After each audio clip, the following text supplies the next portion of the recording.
Nous sommes le 13e dimanche du temps ordinaire. L'Église fête les 5 premiers martyrs de l'Église. Évangile de Jésus-Christ selon saint Marc, 5,21-43. En ce temps-là, Jésus regagna en barque l'autre rive, et une grande foule s'assembla autour de lui. Il était au bord de la mer. Arrive un des chefs de synagogue, nommé Jaïr. Voyant Jésus, il tombe à ses pieds et le suppliant instantanément. « Ma fille, encore si jeune, est à la dernière extrémité. Viens lui imposer les mains pour qu'elle soit sauvée et qu'elle vive. » Jésus partit avec lui, et la foule qui le suivait était si nombreuse qu'elle l'écrasait. Or, une femme qui avait des pertes de sang depuis 12 ans, elle avait beaucoup souffert du traitement de nombreux médecins, et elle avait dépensé tous ses biens sans avoir la moindre amélioration. Au contraire, son état avait plutôt empiré. Cette femme donc, ayant appris ce qu'on disait de Jésus, vint par derrière dans la foule et toucha son vêtement. Elle se disait : « En effet, si je parviens à toucher seulement son vêtement, je serai sauvée. » À l'instant, l'hémorragie s'arrêta et elle ressentit dans son corps qu'elle était guérie de son mal. Aussitôt, Jésus se rendit compte qu'une force était sortie de lui. Il se retourna dans la foule et il demandait : « Qui a touché mes vêtements ?»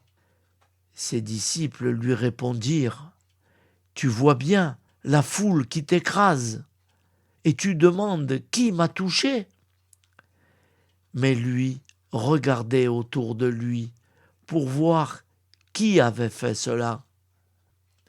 Alors la femme, saisie de crainte et toute tremblante, sachant ce qui lui était arrivé, vint se jeter à ses pieds et lui dit toute la vérité. Jésus lui dit alors : « Ma fille, ta foi t'a sauvée.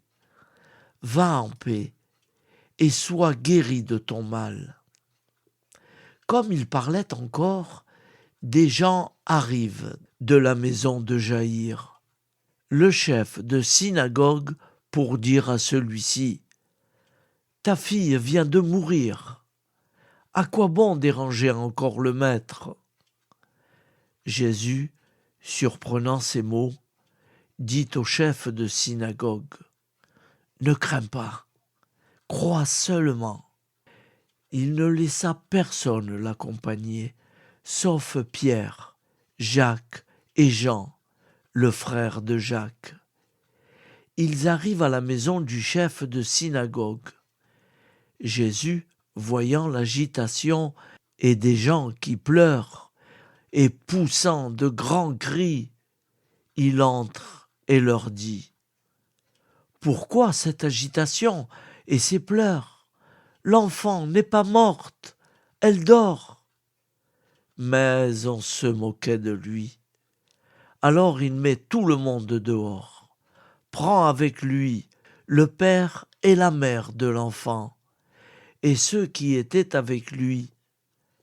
Puis il pénètre là où reposait l'enfant. Il saisit la main de l'enfant et lui dit : « Talita koum », ce qui veut dire : « Jeune fille, je te le dis, lève-toi. » Aussitôt la jeune fille se leva et se mit à marcher. Elle avait en effet 12 ans. Ils furent frappés d'une grande stupeur, et Jésus leur ordonna fermement de ne le faire savoir à personne. Puis il leur dit de la faire manger. Acclamons la parole de Dieu. Louange à toi, Seigneur Jésus.